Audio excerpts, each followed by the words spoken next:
TV क्यों बंद हो गया फिर से? कुछ भी नहीं चलता है यहाँ पे तो।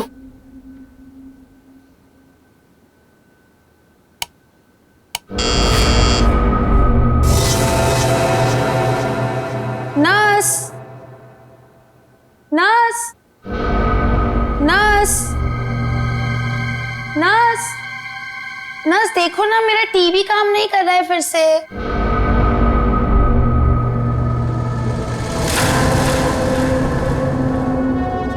नर्स, नर्स, नर्स देखो ना, मेरा टीवी काम नहीं कर रहा है फिर से।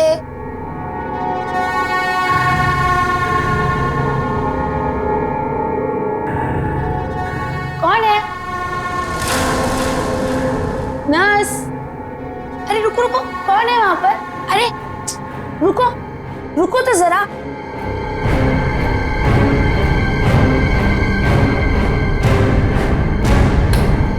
नर्स, नर्स कहाँ चली गई है?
एक अजीब सी आत्मा।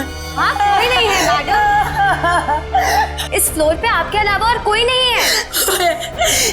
एक अजीब सी औरत। रुकिए, मैं देकर आती हूँ, मैं देकर आती हूँ।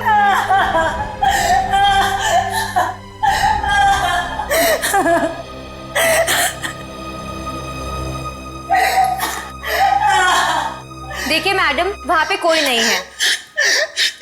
इस फ्लोर पे आपके अलावा और कोई नहीं है।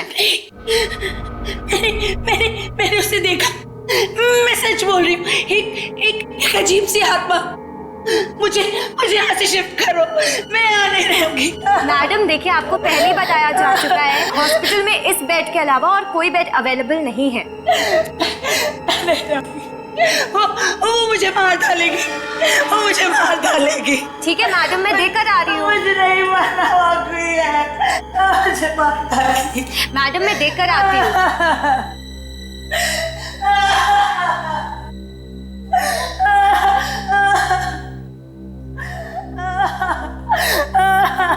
कौन है? कोई है?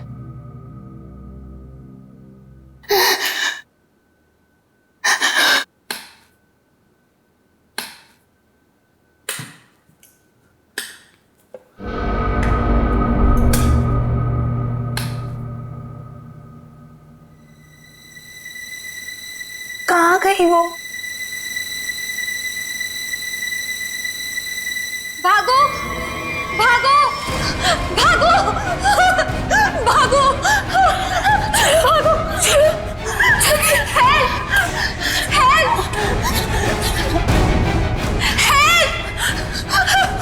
हेल्प, चलो, चलो, मुझे मरना नहीं है। चलो, चलो।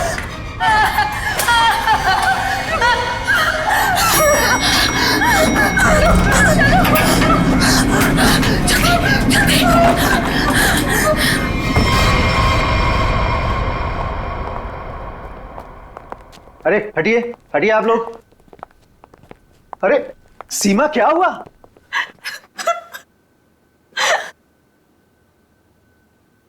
अरे बेटा, क्या हुआ? सर, हम पे हमला हुआ है। हमला? कैसा हमला? किसने किया?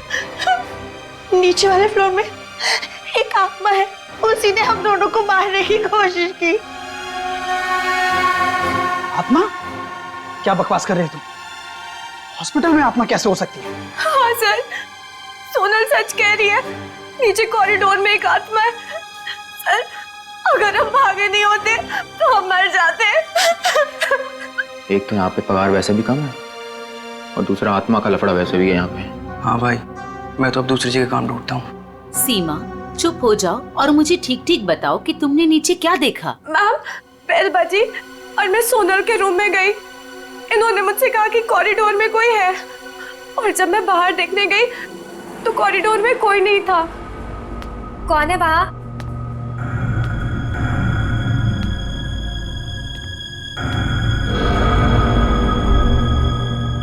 कोई है? कौन है? कौन है वहाँ?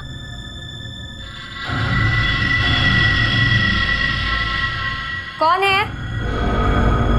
कोई है?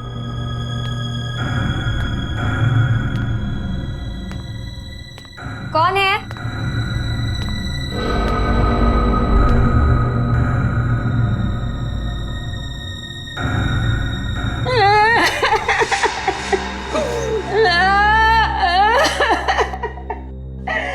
क्यों रो रही हैं आप?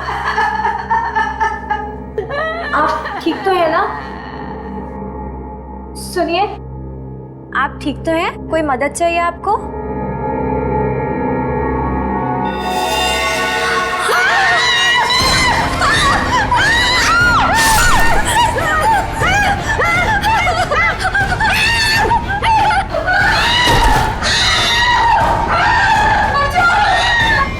सर आइए।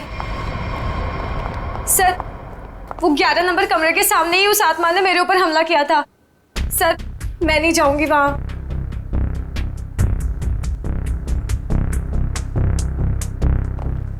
साहब, हमें इन आत्माओं से नहीं उलझना चाहिए।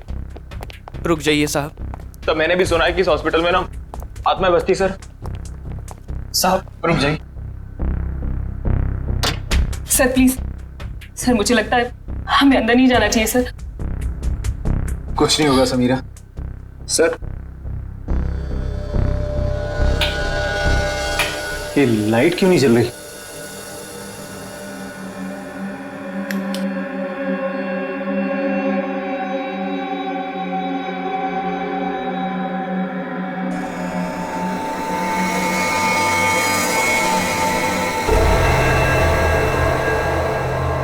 लगता है बेड पे कोई है। सर, सर प्लीज मत जाइए। Sir please. साहब, सर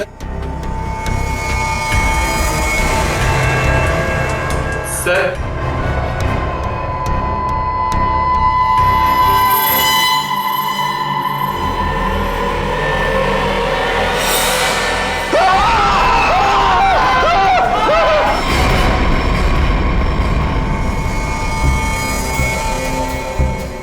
माय गॉड, कितनी बुरी तरह से खरोंचा है इसके चेहरे को। गले की नस भी कटी है।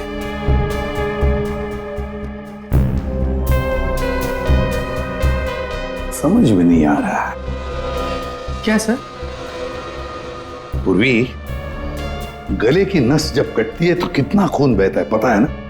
यहां देखो, इसके गले की नस कटी है लेकिन खून सिर्फ गले के उधर है, इस शर्ट के आसपास, और बस सिर्फ इस बेडशीट पर।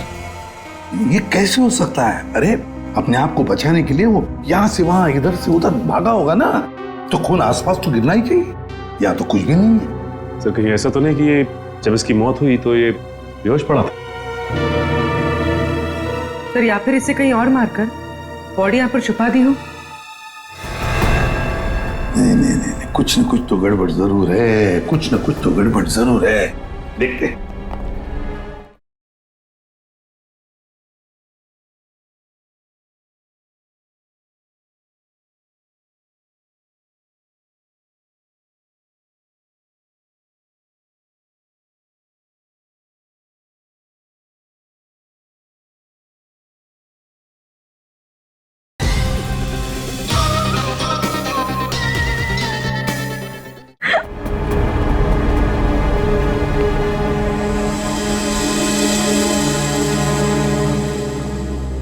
अच्छा, आप में से और किसी ने आत्मा को देखा है? नहीं सर। दरअसल हम लोगों ने सारा हॉस्पिटल छान मारा, वो हमें कहीं नहीं मिली। आत्मा जिसे दिखना चाहे सिर्फ उसी को दिखती है सर, और हमने इन सोई हुई आत्माओं को जगा दिया है। हमने ऐसी आत्माएं बहुत देखी है, समझी, और सबको बंद करके रख दिया। अच्छा, मनोज के बारे में कुछ बता सकते हो? सर, मनोज हमारा पेशेंट था। वो 2 दिन पहले ही हमारे हॉस्पिटल में एडमिट हुआ। उसे बदन में बहुत दर्द था और उसे सांस लेने में काफी तकलीफ हो रही थी सर। लेकिन सर, हैरानी की बात यह है उसका बेड तो 4थे फ्लोर पर था, नीचे कैसे आ गया? एग्जैक्टली। मैं 2 घंटे पहले सर ऊपर पेशेंट्स की रिपोर्ट चेक करने गया था। मैंने भी मनोज को वहीं देखा था। ये बात किसी को तो पता चलनी चाहिए थी, हॉस्पिटल के स्टाफ में से। पता नहीं सर। और ये मनोज ने पेशेंट के कपड़े की जगह डॉक्टर के कपड़े कैसे पहन रखे? ये भी पता नहीं सर। पता नहीं, मालूम नहीं, कम से कम ये तो पता होगा कि हॉस्पिटल के जो सीसीटीवी कैमराज है वो तो चालू है। जी हाँ सर, सिवाय इस फ्लोर के, क्योंकि यहाँ रेनोवेशन चल रही है।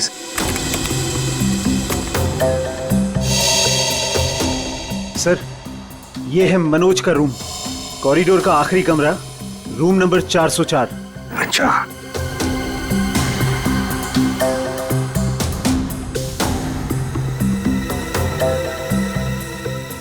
देखो, ये तो मनोज है, और वो भी बिल्कुल अकेला। सर, ये तो बड़े आराम से चल रहा है, दर्द का कोई नामो निशाना नहीं है। पता चला पूर्वी, इसने ये डॉक्टर के कपड़े क्यों पहने रखे? ताकि किसी को पता ना चले कि ये एक पेशेंट है।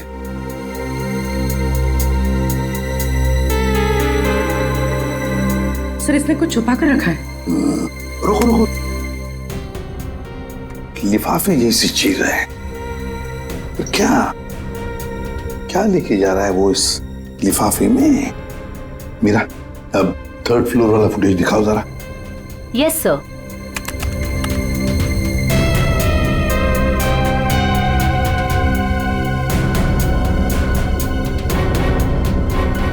सर, वो लिफाफा इसके हाथ में अभी है ही नहीं।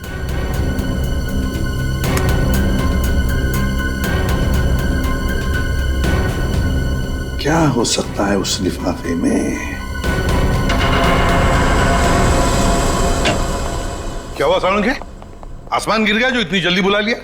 हाँ बॉस, समझो कि आसमान ही गिर गया है। क्या मतलब? मतलब यह कि इस आदमी की मौत इन घावों की वजह से नहीं हुई। क्या? तो फिर? ये जो घाव हैं, ये इसके मरने के 1 से 1.5 घंटे के बाद बनाए गए। घाव मरने से 1-1.5 घंटे बाद? ओह, तो इसीलिए उस हॉस्पिटल के कमरे में हमें कहीं पर भी खून की छींटें नहीं नजर आई। क्योंकि तब तक खून जम चुका था। गले की नस कट जाने के बावजूद खून ज्यादा नहीं बहा। सालुंखे साहब, तो फिर ये मरा किसे? आप थोड़ी मदद करो, उठाओ इसे। दे।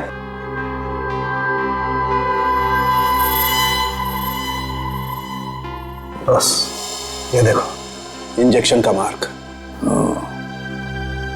मतलब पहले इसे जहर देके मारा गया और फिर किसी नुकीली चीज से ये घाव बनाया गया, ताकि ऐसा लगे कि इसकी मौत किसी आत्मा की वजह से हुई है।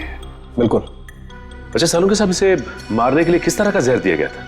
सचिन, थोड़े टेस्ट अभी बाकी हैं, जल्दी पता लगेगा। Sir, 1 minute. क्या हुआ? सर, इस पैंट की सिलाई के अंदर कुछ छिपा हुआ है, यहाँ पे। हाँ, कुछ तो है बॉस अंदर।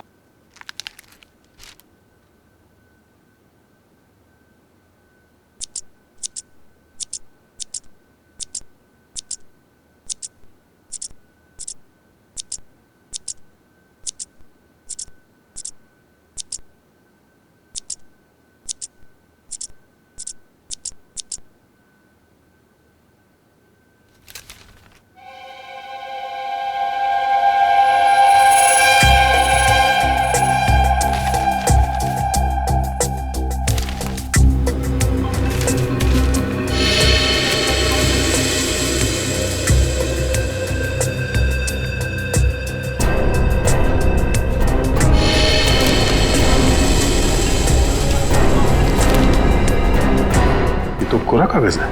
लेकिन सर, कोई क्यों इतनी मेहनत करके ऐसा पेपर अपने पैंट में छुपा कर रखेगा जिसमें कुछ भी ना हो? पूर्वी, ये पेपर जैसे दिखता है वैसे हरगिज हो ही नहीं सकता। जरूर इस पेपर के अंदर कोई ऐसी कीमती चीज छुपी है जो इस मनोज की जिंदगी पे भारी पड़ गई। सर, मनोज की कार के जीपीएस सिस्टम को चेक करने से पता चला कि आज से 5 दिन पहले वो 6 घंटा अपनी गाड़ी चलाकर चिन्नौर शहर गया था। तो जो इंसान बदन दर्द की वजह से ठीक से चल फिर नहीं पा रहा हो, वो 6 घंटे तक गाड़ी चलाकर शहर से इतनी दूर क्यों जाएगा? सर, मुझे तो लगता है मनोज झूठ बोल रहा था। उसे कोई बीमारी थी नहीं। लेकिन फ्रेडी, हॉस्पिटल कोई घूमने फिरने की, आराम करने की जगह तो है नहीं कि ऐसे कोई जाके वहां पे भर्ती हो जाए। तो जरूर किसी मकसद से ही भर्ती हो गया हॉस्पिटल में। सर, इस एक नंबर पर मनोज ने पिछले 15 दिनों में 50 से भी ज्यादा बार कॉल किया। अच्छा, किसका नंबर है ये? सर, ये नंबर चिन्नूर में रहने वाली किसी नेहा का है। चिन्नूर? नेहा? तो फिर जरूर ये मनोज नेहा से मिलने गया होगा चिन्नूर में। हम भी मिल लेते हैं नेहा को। 1 मिनट सर। नेहा का मोबाइल यहीं कहीं आसपास दिखा रहा है।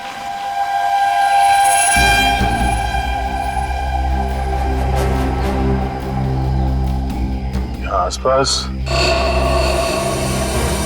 गाड़ी के अलावा तो कुछ भी नहीं है। क्या वो इसी गाड़ी में तो नहीं है? पर सर, वो ऐसे वीरानी में क्या करने आई होगी? चेक कर लो कार को जरा।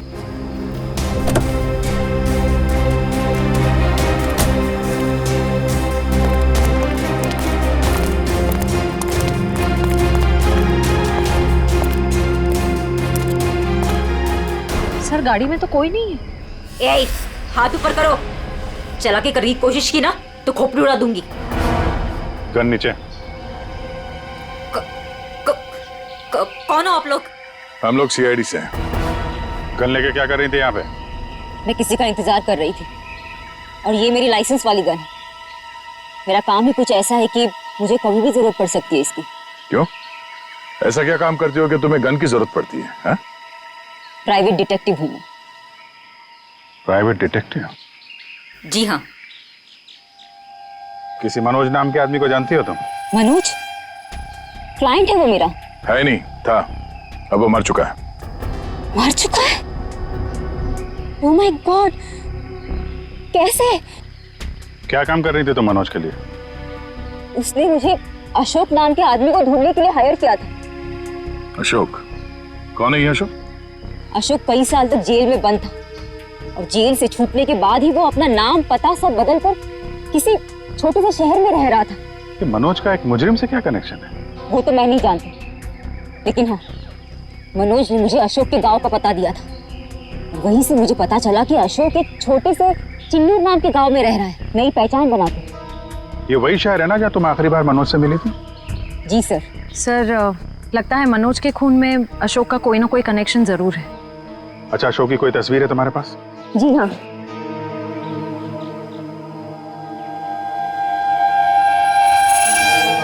मनोज के मर्डर केस में हमें इसकी तलाश है। एक बार तुम इसे ढूंढ चुकी हो। इसे ढूंढने में हमारी मदद करोगे तुम? बिल्कुल सर, सीआईडी की हेल्प करने में मुझे बहुत खुशी होगी। 32 मिखिलेश के, 33 सुभद्रा डी, 34 सुपेश सी, ठीक है, 35 मानव डी। क्या जिंदगी है यार, मुर्दों के साथ रात गुजारनी पड़ती है। अरे ये 37 नंबर कहाँ गया? कहाँ चला गया यार? लाश है। हो सकता है कोई रिश्तेदार लेकर गया हो। कोई रिश्तेदार लेके गया हो तो कम से कम इसमें एंट्री तो होती रजिस्टर में। मुझे लगता है हमें किसी को बताना चाहिए। इस जगह में कुछ तो है, इस हॉस्पिटल में कुछ है। अरे ये क्या हो रहा है? अब ये क्या होने लग गया? रोहन भाग, मेरी बात मान, भाग यहाँ से। आजा, भाग जा। संजय संजय संजय संजय संजय संजय संजय संजय।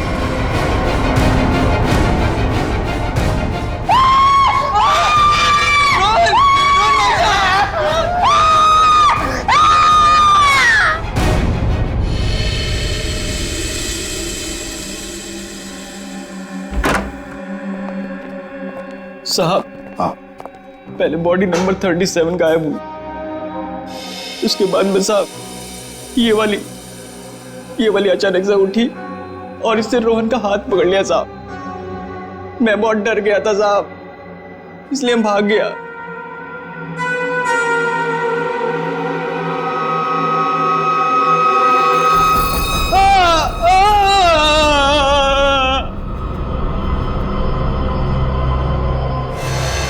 सर करोज के निशान तो बिल्कुल मनोज जैसे। हाँ, है तो बिल्कुल मनोज जैसे। सचिन, उठाओ इसे जरा देखते हैं, इसे भी इंजेक्शन दिया है क्या? इंजेक्शन का तो कोई निशान नहीं है। रख दो, संभाल के। सर, मनोज और रोहन दोनों की मौत हॉस्पिटल में हुई है। जरूर इनका आपस में कुछ ना कुछ लेना देना जरूर होगा। हाँ, हो सकता है। सर ये क्या हो रहा है सर? मेरे हॉस्पिटल में ये दूसरा मर्डर है सर। हॉस्पिटल के मरीज सारे घबराए हुए हैं सर। बस हम यहाँ बिल्कुल भी सुरक्षित नहीं है। हम सब धरने पर जा रहे हैं। अरे अगर आप लोग धरने पे चले गए तो मरीजों की देखभाल कौन करेगा? आखिर उनकी जान की जिम्मेदारी किसकी है? तो हमारी भी तो जान की कीमत है ना सर। बट ऐसे धरने पे जाके इससे क्या फायदा मिलेगा आपको? हम लोग आपके साथ हैं और हमें आपके साथ की जरूरत है। सर कुछ कीजिए वरना मेरा हॉस्पिटल बंद हो जाएगा सर। सर, आप रेडी? ये देखिए सर, हमें रोहन के लॉकर में से क्या मिला है। ये सारा पैसा लॉकर में पीछे की तरफ छुपा के रखा हुआ था। इतना सारा पैसा एक वॉर्ड बॉय के पास? कमाल है।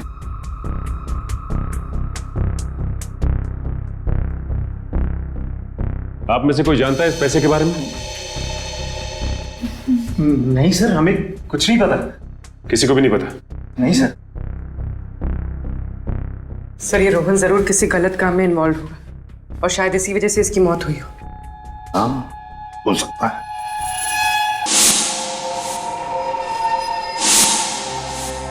याद है मनोज के पास वो एनवेलप था। हो सकता है ये पैसे उस एनवेलप में थे जो उसने रोहन को दिए हो। इस रोहन के घर वालों से मिलना पड़ेगा। जरूर कोई ना कोई कनेक्शन है इस रोहन और मनोज के बीच। कोई ना कोई कनेक्शन है।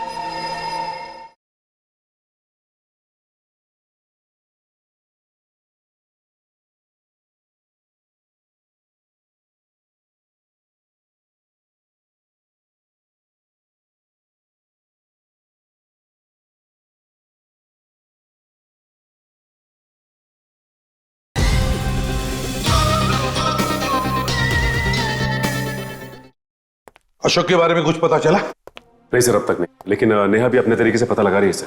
सर, अशोक की तस्वीरें हमने अपने सारे खबरियों को और पुलिस स्टेशन पे भिजवा दी है। ग्रेट। अपूर्वी, कुछ पता चल रहा है इस कोरे कागज के बारे में? नहीं सर, सारे टेस्ट करके देख लिए, कुछ पता नहीं चला।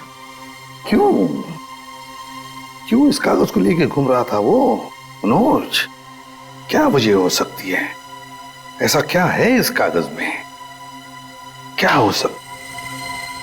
एक मिनट, दया, कुछ याद आ रहा है। साउथ अमेरिका में जो ड्रग स्मगलर्स है ना, आपसी बातचीत के लिए वो लोग एक खास तरीका इस्तेमाल करते हैं। पूर्वी, यूवी लैंप लेकर आओ। रेडी? लाइट्स ऑफ करो।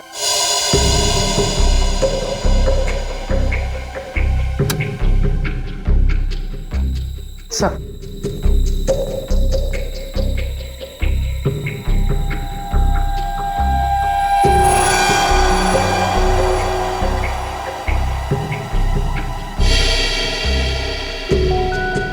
आप ठीक कह रहे थे सर। सर, ये तो बिल्डिंग का ग्राउंड प्लान है। लेकिन सर, बिल्डिंग कौन सी है? नाम तो दिख नहीं रहा है। ये प्लान हमें मनोज के पास से मिला सर, और वो किसी बहाने से उस हॉस्पिटल में रह रहा था। तो कहीं ऐसा तो नहीं कि नक्शा उसी हॉस्पिटल का है? देख के तो ऐसे ही लगता है। बस अब पता करना है कि मनोज ने इस नक्शे को इतने संभाल के क्यों रखा। बहुत दिनों से मेरी बीमारी का इलाज चल रहा है, इलाज में बहुत ज्यादा पैसे खर्च होते हैं। अब इतना खर्चा हम जैसे गरीब इंसान के बस की तो बात नहीं है।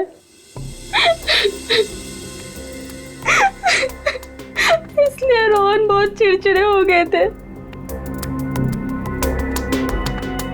लेकिन फिर अचानक से रोहन के पास कहीं से बहुत सारे पैसे आ गए थे। तो आपने कभी पूछा नहीं उनसे कि इतने सारे पैसे कहाँ से आए उसके पास? मैंने पूछा, लेकिन हर बार वो बात को टाल देते। सर ये इतनी सारी दवाइयां अंदर छुपा कर रखी गई थी।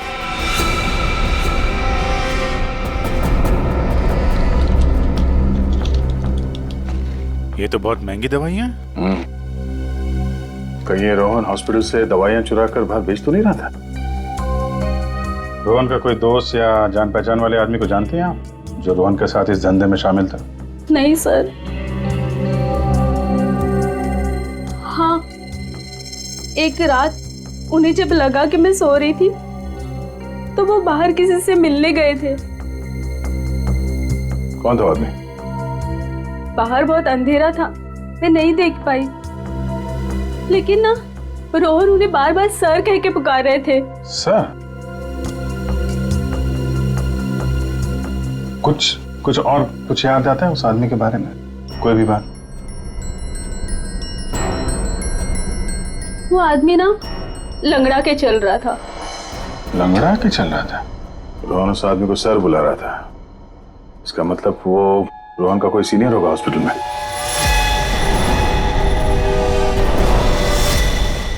अरे सर, उस हॉस्पिटल का प्रबंधक विजय, वो भी तो लंगड़ा के चलता था। विजय? क्या बेकार की बातें कर रहे हैं सर आप? मैं अपने ही पेशेंट्स को मार के अपने हॉस्पिटल को बदनाम क्यों करूंगा? क्या बात है मिस्टर विजय, आप तो बहुत ही भले आदमी हैं। अगर आप अपने हॉस्पिटल के बारे में इतना ही सोचते हैं तो ये बताइए कि अपने ही हॉस्पिटल की दवाइयों की कालाबाजारी क्यों कर रहे हो? दवाइयों की कालाबाजारी? मैं कुछ नहीं जानता यार। एक सवाल से ही थाता पापा हो गया इनका। देखो विजय बाबू, रोहन की पत्नी से हम लोग मिल चुके हैं। उसने रोहन के साथ झगड़ा करते हुए तुम्हें खुद देखा है। हॉस्पिटल का स्टाफ, डॉक्टर्स सब दवाइयों की चोरी को सही बता रहे हैं, समझे? तुम्हारी पोल खुल चुकी है मिस्टर, और हम ये भी जानते हैं कि तुम्ही ने रोहन को इन सब में फंसाया है। अब जरा सोचिए, हॉस्पिटल की कितनी बदनामी होगी जब लोगों को पता चलेगा कि यहाँ का प्रबंधक खुद हॉस्पिटल को लूटने में लगा हुआ है, यहाँ की दवाइयाँ चोरी करके बाजार में बेच देता है। अब आप खुद कबूलोगे या हमारे पास और भी तरीके हैं मुंह खुलवाने के? मुझे माफ कर दीजिए सर, मुझसे गलती हो गई। वो कुछ दिनों से मेरी फाइनेंशियल पोजीशन ठीक नहीं थी, इसलिए ये सब करने के अलावा मेरे पास और कोई चारा भी नहीं था। तो रोहन को तुमने हिस्से के लिए मार दिया? नहीं सर, मैंने किसी को नहीं मारा। इन हत्याओं से मेरा कोई लेना देना नहीं। वो तो कुछ दिन पहले मनोज मुझसे मिलने आया था और कह रहा था कि उसे इस अस्पताल में दवाइयों की चोरी के बारे में पता चल गया है। तो उसे पता चल गया था कि तुम ये सब कर रहे हो? नहीं सर, उसे ये पता चल गया था कि अस्पताल नुकसान में चल रहा है। वो इसे खरीदना चाहता था। फिर बेचा क्यों नहीं? वो इसे गिराकर एक कमर्शियल बिल्डिंग खड़ी करना चाहता था। तो तुम मान गए? नहीं सर, मैंने मना कर दिया। तो फिर जो आदमी इस हॉस्पिटल को खरीदना चाहता था वो मरीज बनके यहाँ भर्ती क्यों हुआ? ये मुझे पता नहीं मैडम। अब अगर इलाज कराने के लिए कोई हॉस्पिटल में आता है तो हम उसे मना कैसे कर सकते हैं? जो मनोज के हाथ में लिफाफा दिखा था, हो सकता है वो पैसे उसने रोहन को इसलिए दिए हों कि दवाओं की चोरी के पीछे जो असली मुजरिम है उसे वो एक्सपोज कर सके। अगर ऐसा होता तो ये हॉस्पिटल बदनाम हो जाता और ये हमेशा के लिए बंद। जो दो लोग ऐसा कर सकते थे वो तो रहे नहीं। अब तो कोई बचा भी नहीं है जो तुम्हारी पोल खोल सके। क्यों? मैं अपने बच्चों की कसम खा के कहता हूं सर, मैंने किसी को नहीं मारा। मैं बेईमान हो सकता हूं लेकिन हत्यारा नहीं सर। लगता तो है ये झूठ नहीं बोल रहा है। ये मनोज किसी अशोक को ढूंढ रहा था ना?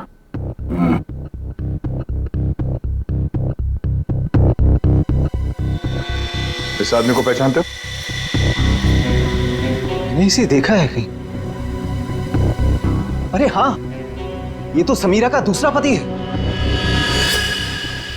कुछ दिन पहले हॉस्पिटल में आके इसने हंगामा किया था और सिक्योरिटी को बुलाकर इसे बाहर निकलवाना पड़ा था। समीरा?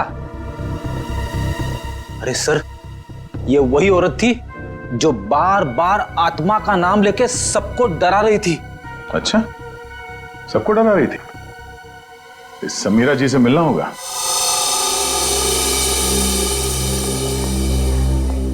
एक्सक्यूज मी, ये समीरा किधर है? वहां पर। ठीक है, बोलो। समीरा? हाँ? ये अशोक कहाँ मिलेगा? मुझे नहीं पता। जब से उस सरफिरा आदमी ने यहाँ कर हंगामा किया है, मैंने उससे बात नहीं की है। तुम्हारा पति है ना? था, फिर जब से मुझे पता चला कि वो एक अपराधी है, मैंने उसे छोड़ दिया। हम लोग अशोक को ढूंढ रहे हैं और पता नहीं वो कहाँ जाके छुप के बैठा है। आप हमें इसके बारे में कुछ बता सकती हैं? ऐसा कुछ जो हम उसके बारे में नहीं जानते हैं। हॉस्पिटल में जब मैं इंटर्न थी तब उसका व्यवहार कुछ और था, और शादी के। क्या मतलब? अशोक यहाँ काम करता था? यहाँ नहीं, इससे पहले यहाँ एक और हॉस्पिटल हुआ करता था जो जलकर राख हो गया। हम दोनों वहाँ काम किया करते थे। समीरा, ये मनोज अशोक को ढूंढ रहा था, तो क्या मनोज ने कभी तुमसे मिलने की कोशिश की? अशोक और मनोज अच्छे दोस्त हुआ करते थे। एक दिन मनोज अशोक को ढूंढता हुआ मेरे पास आया और कहने लगा कि उसका कुछ सामान उसके यहाँ पड़ा हुआ है जो मैं आकर ले लूं। जब मैंने मना किया, मुझ पे गुस्सा हो गया और कहने लगा अशोक ने जेल जाने से पहले किसी केटू के बारे में बताया था। ये केटू क्या है? मुझे नहीं पता। ये केटू कहीं सुना है। अरे हाँ, वो कुछ साल पहले वो जेडी ज्वेलर्स के यहाँ हीरो की चोरी हुई थी ना, बहुत सुर्खियों में थी खबर।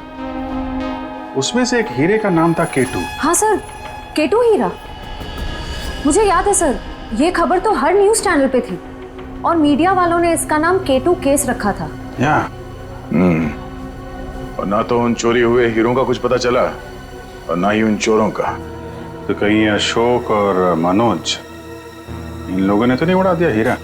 हो सकता है अशोक ने चोरी के हीरे कहीं छुपा के रख दिए होंगे और उसके बाद किसी और केस में पकड़ा गया होगा और मनोज को वो हीरे नहीं मिले। और वो जो मनोज के पास से जो नक्शा मिला था ना, वो जरूर इस पुराने हॉस्पिटल का ही होगा। और सर, इसीलिए हमें इसका कोई रिकॉर्ड नहीं मिला, क्योंकि अब वो हॉस्पिटल है ही नहीं। और शायद अशोक ने वो हीरा किसी हॉस्पिटल में छुपा दिया होगा। और इसलिए मनोज इस हॉस्पिटल को खरीदना चाहता था, और जब ऐसा नहीं हुआ तब वो इस हॉस्पिटल में पेशेंट बनकर आया हीरे को ढूंढने के लिए। और किसी को इस बात की भनक लग गई और उसने मनोज को मार दिया। सर वो हाँ? आत्मा, वो आत्मा इधर वहाँ। आत्मा से भी मिल लेता।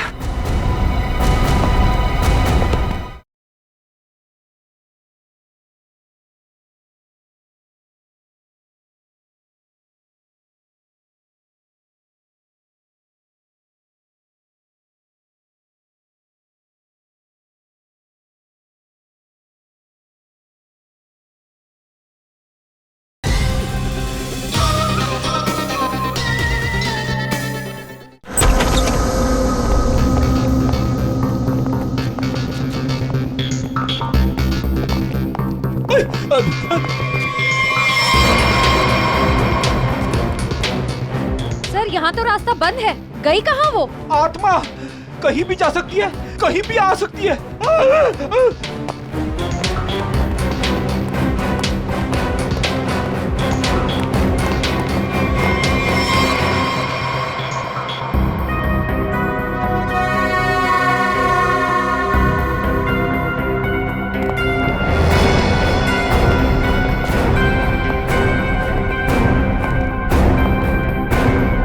सर, यहाँ तो कोई नहीं है, वापस चले? आई तो यहीं पे है, लौटो।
माँ छोड़ दे इसे। माँ तू मेरी प्यारी माँ है ना।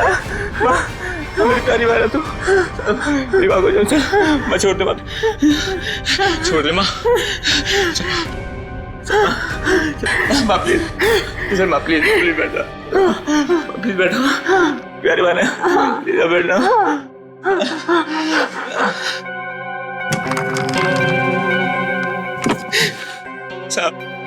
साहब मेरी माँ की दिमागी हालत बहुत खराब है साहब। मैं बहुत गरीब हूँ साहब।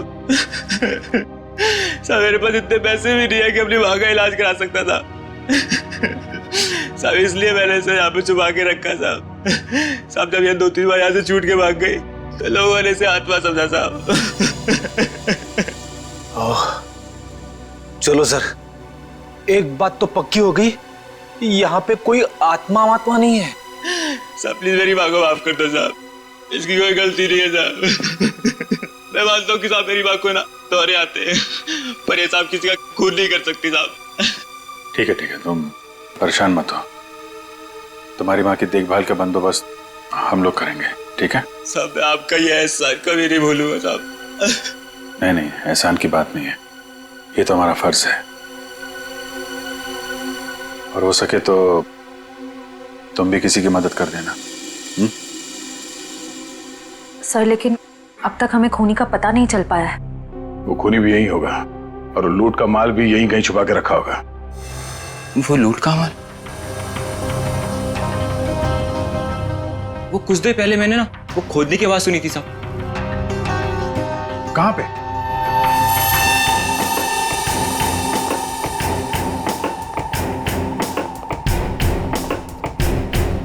ताला लगा है।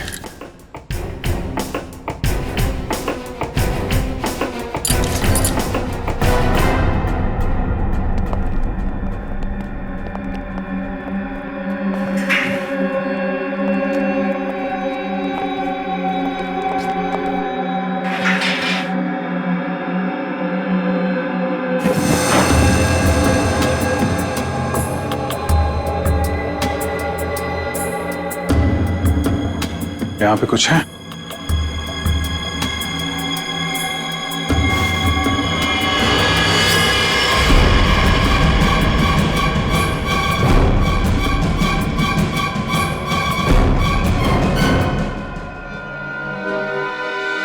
लूट का माल ले गए, हथियार छोड़ गए,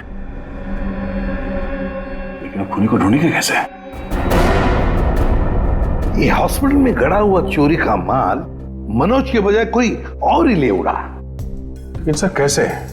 क्योंकि सिर्फ अशोक ही जानता था कि लूट का माल कहां पे गाड़ के रखा गया है। ये मनोज भी जानता था सर, लेकिन वो उन लोगों में से था जो अकेले ही खाना चाहता है। मनोज तो मर गया, बचा अशोक, वही बता सकता है ये तीसरा आदमी कौन है। सर कहीं वो अशोक की पहली पत्नी समीरा तो नहीं? या फिर विजय भी हो सकता है। सर नेहा से मेरी अभी भी बात हुई सर। उसने बताया कि अशोक ने डॉक्टर अर्जुन से फोन पे कई बार बात की और इस बात को भी कई महीने बीत गए सर। डॉक्टर अर्जुन एक साइकियाट्रिस्ट है जिसके खुद के क्लिनिक थे। जब ये अशोक जेल से बाहर आया था तो उसे दिमागी बीमारी हो गई थी। लोग कहते कि वो घंटों अकेले में बड़बड़ाता रहता था। और हाँ सर, अशोक ने अपना ट्रीटमेंट भी करवाया था डॉक्टर अर्जुन से। हाल फिलहाल में डॉक्टर अर्जुन ने हॉस्पिटल की नौकरी ज्वाइन की थी, वो भी जनरल मेडिसिन में। तो फिर दया जरूर इस साइकेट्रिक ट्रीटमेंट के दौरान अशोक ने डॉक्टर अर्जुन को वो लूट के माल के बारे में बताया होगा। हाँ सर, और इसीलिए लूट के माल पे हाथ साफ करने के इरादे से डॉक्टर अर्जुन ने हॉस्पिटल की नौकरी की। एग्जैक्टली दया, ये डॉक्टर अर्जुन ही हमारा मोहरा है।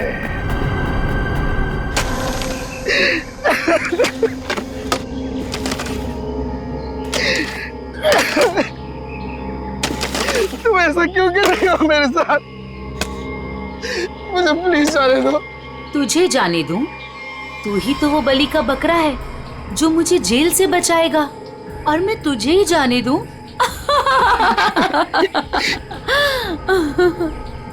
मुझे मत मारो, मेरे छोटे छोटे बच्चे हैं। सॉरी, तुझे तो मरना ही पड़ेगा, और मरने के बाद जब तू किसी को नहीं मिलेगा ना, तो सबको यही लगेगा कि मैंने नहीं, तूने मारा है रोहन और मनोज को और हीरे लेके फरार हो गया है। कौन से हीरे? देखो मैं इस बारे में कुछ भी नहीं जानता। तू कुछ भी नहीं जानता इस बारे में, मगर दुनिया को तो यही लगेगा कि तू सब कुछ जानता है। और मैंने ऐसा प्लान बनाया है कि दुनिया को यही लगेगा कि तू इस देश को छोड़ के भाग चुका है। मुझे प्लीज जाने दो, मुझे मत मारो। देखो मैं तुमसे प्रॉमिस कर रहा हूँ, मैं किसी से कुछ भी नहीं कहूँगा। डर मत, ज्यादा दर्द नहीं होगा तुझे। यकीन नहीं होता तो अशोक से पूछ ले, जिसकी लाश सामने ही दफनाई है मैंने। Good bye Arjun.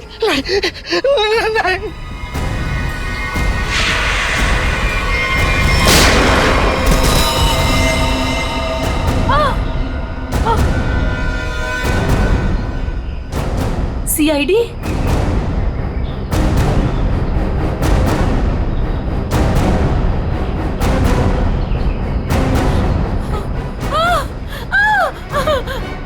इतना आसान नहीं है सीआईडी के हाथों से बच निकलना।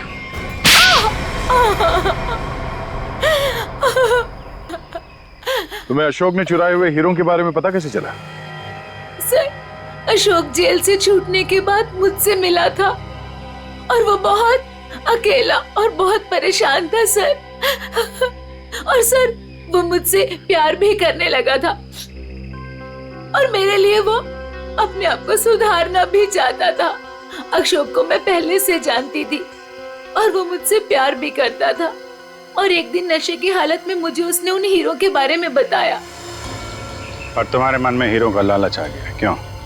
हाँ सर, उन हीरो को बेच के मैं अपने सारे सपने पूरे करना चाहती थी। लेकिन इसके लिए अशोक को क्यों मार दिया तुमने? सर, मैं डर गई थी। मुझे ऐसा लगा कि शायद वो नशे की हालत में किसी और को ना बता दे हीरे के बारे में। और इसके लिए तुमने रघु की बीमार माँ का फायदा उठाया। लोगों को लगा कि ये सारे खून उस आत्मा ने किए। हाँ सर। डॉक्टर विजय और रोहन दवाइयों की कालाबाजारी करते थे, इसके बारे में तुम्हें पता चल गया था। इसलिए रोहन को मारने से सारा शक डॉक्टर विजय पे जाता। हाँ? मोहरे तो अच्छे बिछाए थे और चाल भी अच्छी चली थी, लेकिन मगर आप लोगों ने आके यहाँ पे मेरा सारा खेल बिगाड़ दिया। अशोक तुम्हारे प्यार के लिए सुधरना चाहता था और तुमने हीरों के लिए उसे ही जान से मार दिया। पैसों के लालच में आकर तुमने 3-3 लोगों का खून किया है। फांसी होगी तुम्हें, फांसी।